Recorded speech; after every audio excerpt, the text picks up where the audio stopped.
Hello 11th class students, welcome to the Dab Hand Learners channel. So this is the part 2 of the chapter number 1 microeconomics introduction. तो अब तक हमने पढ़ा कि economy क्या होती है, इकोनॉमिक्स हम क्यों पढ़ते हैं, हमने 3 एक्टिविटीज़ ऑफ इकोनॉमिक्स भी पढ़ी, इकोनॉमिक एक्टिविटीज़, एंड फिर हमने पढ़ा कि कौन कौन सी प्रॉब्लम्स आती है इकोनॉमी में. सो फर्स्ट है scarcity of resources, second is alternate uses of resources होता है, उसकी वजह से हमें प्रॉब्लम ऑफ चॉइस फेस करनी पड़ती है. अब हम आगे चलेंगे इकोनॉमिक प्रॉब्लम पे. So what is an economic problem? Economic problem is a problem of choice involving satisfaction of unlimited wants out of limited resources having alternative uses. मतलब economic problem क्या है? ये एक प्रॉब्लम ऑफ चॉइस है जिसके अंदर हमें अनलिमिटेड वांट्स को सेटिस्फाई करना है. जो वांट्स अनलिमिटेड है हमें उन्हें सेटिस्फाई करना है. By which, by whom? By the limited resources which have alternative uses. Meaning कि हमारे पास जो लिमिटेड रिसोर्सेज है जो कि उनके भी बहुत सारे ऑल्टरनेटिव यूजेस हैं कि हमें जगह जगह उन्हें एलोकेट करना पड़ता है. उनसे, उन रिसोर्सेज से हमें अपनी अनलिमिटेड वांट्स, जो वांट्स कभी ख़त्म ही नहीं होती, उनको सेटिस्फाई करना है. तो उसकी वजह से प्रॉब्लम ऑफ चॉइस हमें फेस करनी पड़ती है, हमें रिसोर्सेज को एलोकेट करना पड़ता है. So this is our economic problem. I hope ये आपको समझ आ गया होगा कि रिसोर्सेज के ऑल्टरनेटिव यूजेस होते हैं जिसकी वजह से हमें अपनी सारी अनलिमिटेड वांट्स को सेटिस्फाई करना होता है, और अनलिमिटेड वांट्स को सेटिस्फाई करने के लिए हमें रिसोर्सेज को ऑल्टरनेट यूजेस में एलोकेट करना पड़ता है. हमें चॉइस पूरी करनी होती है कि इस रिसोर्सेज का इतना परसेंट गुड एक्स के प्रोडक्शन में जाएगा और इस रिसोर्सेज का इतना परसेंट गुड वाई के प्रोडक्शन में जाएगा. तो ऐसी बहुत सारी रिसोर्सेज के यूजेस होते हैं. अभी तो मैंने सिर्फ 2 लिए, गुड एक्स और गुड वाई, बाकी बहुत सारे ऑल्टरनेटिव यूजेस भी हो सकते हैं. So economic problem we have done. अब रीजंस क्या है इकोनॉमिक प्रॉब्लम के? इकोनॉमिक प्रॉब्लम के रीजंस क्या क्या है? First is scarcity of resources. Resources की स्कैरसिटी सबसे पहला रीज़न है इकोनॉमिक प्रॉब्लम का. क्योंकि अगर सोचो, रिसोर्सेज स्कैर्स नहीं होते, रिसोर्सेज सही होते, तो चाहे ऑल्टरनेट यूज़ हो या ना हो, अगर रिसोर्सेज हमारे पास भरपूर है, फुल्ली सप्लाइड है, अच्छी सप्लाई आ रही है हमारे पास रिसोर्सेज की, तो हम एलोकेशन करने की ज़रूरत नहीं है, आराम से एलोकेट हो जाएगा. क्योंकि एक सिंपल सा एग्जांपल मैं आपको भी देता हूँ. अगर आपके पास पहले 1 बैग था तो आप क्या करते हो? पहले अगर आपके पास 1 बैग है तो आप उसे ही स्कूल में ले जाने के लिए मैनेज करते हो, फिर स्कूल से आके उसमें से बुक्स निकाल के अपनी ट्यूशन के लिए अपनी बुक्स डालते हो और उसके बाद लेके जाते हो. बट सपोज़ यहीं पे आपके पास अगर 2 बैग्स होंगे तो आप फिर अच्छे से आप लेके जाओगे, स्कूल में भी 1 बैग और ट्यूशन में भी दूसरा बैग, तो आपको फिर चॉइस करने की ज़रूरत नहीं है. लेकिन जब आपके पास 1 बैग था तो आपको उसी को ही स्कूल में मैनेज करके लेके जाना है और ट्यूशन में भी उसी को मैनेज करके लेके जाना है. तो मतलब हमारे पास जब बैग्स की स्कैरसिटी थी तो हमें दिक्कत आ रही थी, हमें ऑल्टरनेटिव यूजेस को एलोकेट करना पड़ रहा था कि हमें स्कूल भी लेके जाना है इसे, फिर हमें ट्यूशन भी लेके जाना है. लेकिन जब हमारे पास बैग्स की स्कैरसिटी नहीं थी, हमारे पास 2 बैग आ गए हैं, तो हम आराम से अपनी चीज़ों को एलोकेट कर पा रहे हैं. ये स्कूल का बैग, ये ट्यूशन का बैग है ना. सो इसलिए स्कैरसिटी ऑफ रिसोर्सेज सबसे बड़ी प्रॉब्लम है, इसलिए पहला रीज़न है. Resources are limited in relation to their demand, ये हमने पढ़ लिया है. And economy can not produce all what people want. अब जब रिसोर्सेज ही लिमिटेड है और वांट्स इतनी ज़्यादा है और रिसोर्सेज इतने कम हैं, तो सारे लोगों की वांट्स को फुलफिल करना is not possible. So economy can not produce all what people want. It is the basic reason for existence of economic problem in all economies. ये एक बेसिक रीज़न है जिसकी वजह से इकोनॉमिक प्रॉब्लम रहती है हर इकोनॉमी में. सिर्फ इंडियन इकोनॉमी की बात नहीं हो रही, हर इकोनॉमी में ये बेसिक रीज़न है जिसकी वजह से इकोनॉमिक प्रॉब्लम होती है. लिखा है there would have be no problem if resources are not scarce. अगर रिसोर्सेज कम नहीं होते तो ऐसी कोई प्रॉब्लम ही नहीं होती. मैंने अभी आपको बैग्स के एग्जांपल से बताया कि जब आपके पास 1 से 2 हो गए तो आपको प्रॉब्लम ऑफ चॉइस में कोई दिक्कत नहीं, लेकिन वहाँ जब 1 ही बैग था तो दिक्कत थी, है ना. Second reason is unlimited human wants. ये सेकेंड रीज़न है. Human wants are never ending. Human wants never ending है, कभी ख़त्म नहीं होती. एक पूरी हुई तो दूसरी, दूसरी पूरी हुई तो तीसरी. They can never be fully satisfied. जो मैंने बोला वो इंग्लिश में लिखा हुआ है. As soon as one want is satisfied another new want emerges. wants of people are unlimited and keep on multiplying and cannot be satisfied due to limited resources. Scarcity of resources में अभी हमने पढ़ा कि economy can not produce all what people want. Economy वो सब नहीं बना सकती जो लोगों को चाहिए, क्योंकि हमारे पास रिसोर्सेज कम है. और वही सेकंड पॉइंट में घुमा के लिख रखा है कि वांट्स जो है वो लोगों की सेटिस्फाई नहीं हो पाती क्योंकि रिसोर्सेज बहुत लिमिटेड है और इकोनॉमी इतने सारे गुड्स नहीं बना सकती लोगों की वांट्स को सेटिस्फाई करने के लिए. This is an important point नहीं, एक टिप ले लो जो सेकंड पॉइंट का ही पार्ट है. Human wants also differ in priorities. Human wants priorities के बेसिस पे भी डिफ़र करती है. All wants are not of equal importance. वो कह रहा है कि सारी जो ह्यूमन वांट्स है वो इक्वल इम्पॉर्टेंस की नहीं होती. Some wants are more urgent as compare to others.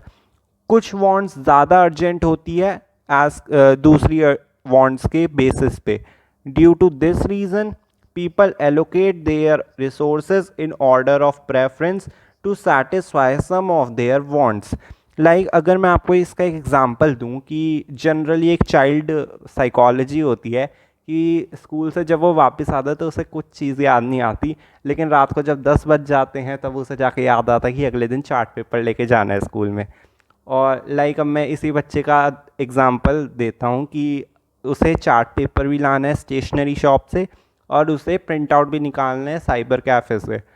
But जो चार्ट पेपर है वो कल ही लेके जाना है, लेकिन जो प्रिंट आउट है वो उसकी last date day after tomorrow या थोड़े दिनों बाद है. तो अब आप बताओ कि कौन सी वांट उसकी ज़्यादा अर्जेंट है, चार्ट पेपर या प्रिंट आउट. अगर प्रिंट आउट की डेट अभी आगे है, अभी इतना ज़रूरी नहीं है, तो मतलब कल ही सबमिट नहीं करना है, तो obviously he will go for chart paper क्योंकि कल उसे देना ही है. उसकी प्रेफरेंस क्या है अभी, chart paper.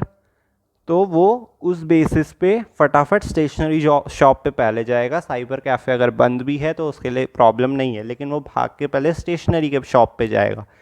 People allocate their resources in order of preference to satisfy some of their wants. तो उसकी पहली प्रेफरेंस क्या हुई, जैसे स्टेशनरी शॉप, वैसे ही इकोनॉमी देखता है कि अभी लोगों को चाहिए क्या और उसके बेसिस पे वो प्रेफरेंस बनाता है कि ज़्यादा डिमांड हो और जिसकी डिमांड है उनकी वांट्स फुलफिल हो. If all human wants had been of equal importance, then it would have become impossible to make choices. अगर मैं उसी चाइल्ड का एग्जांपल दूँ, अगर कल ही प्रिंट आउट लेके जाना है और कल ही चार्ट पेपर लेके जाना है, सो वो बहुत बड़ी प्रॉब्लम में, ट्रबल में है. क्योंकि अगर स्टेशनरी पे गया तो इतने में साइबर कैफ़े बंद हो जाएगा और साइबर कैफ़े पे गया तो इतने में स्टेशनरी क्लोज हो जाएगी. तो it would have become impossible to make choices बनाना इम्पॉसिबल हो जाएगा अगर इम्पॉर्टेंस नहीं होगी, मतलब सारी वांट्स इक्वल इम्पॉर्टेंट होगी तो चॉइस बनाना बहुत मुश्किल हो जाएगा. ऑल्टरनेट यूजेस, नेक्स्ट पॉइंट है ऑल्टरनेट यूजेस, ये लास्ट पॉइंट है. Resources are not only scarce but they can also be put to various resources. Resources scarce नहीं होते बट उनके बहुत सारे यूजेस भी होते हैं, ये मैंने आपको बताया था अभी. It makes choice among resources more important. इसकी वजह से अब रिसोर्सेज के बहुत सारे यूजेस हैं, उसकी वजह से हमें चॉइस बनानी पड़ती है. For example, petrol is not use only in vehicles but also in generators और एयरप्लेन्स. अब व्हीकल्स पे पेट्रोल यूज़ होता है, साथ साथ जनरेटर और एयरप्लेन्स पे भी होता है.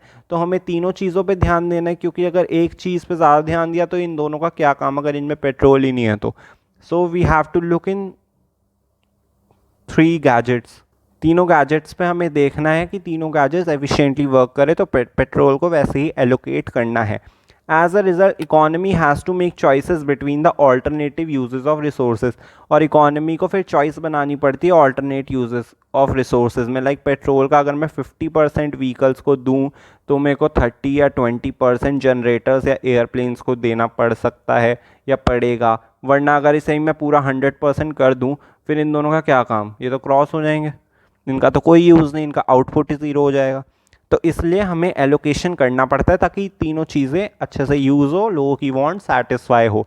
वरना जो जनरेटर और एयरप्लेन से काम करते हैं, एयरप्लेन्स का काम करते हैं, उनकी वांट्स अनफुलफिल्ड रह जाएगी क्योंकि उसमें तो पेट्रोल ही नहीं है, क्या करेंगे फिर वो.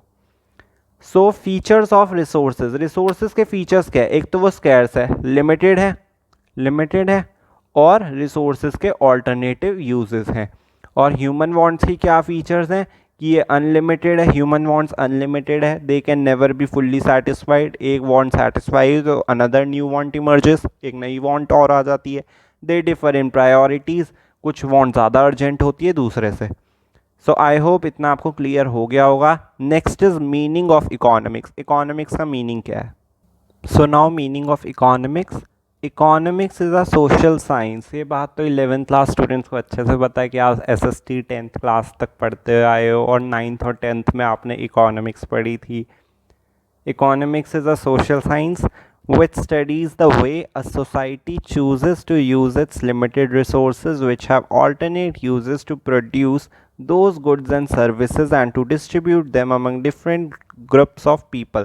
तो वो ये कह रहा है इकोनॉमिक्स एक सोशल साइंस है जो पढ़ाता है क्या, सोसाइटी को एक वे ताकि वो लोगों की वांट्स को फुलफिल कर सके by using the limited resources की जो रिसोर्सेज लिमिटेड है उनको चूज़ करके उन गुड्स और सर्विसेज को बनाए जो लोग चाहते हैं और उन्हें डिफरेंट ग्रुप्स ऑफ पीपल में डिस्ट्रीब्यूट करें।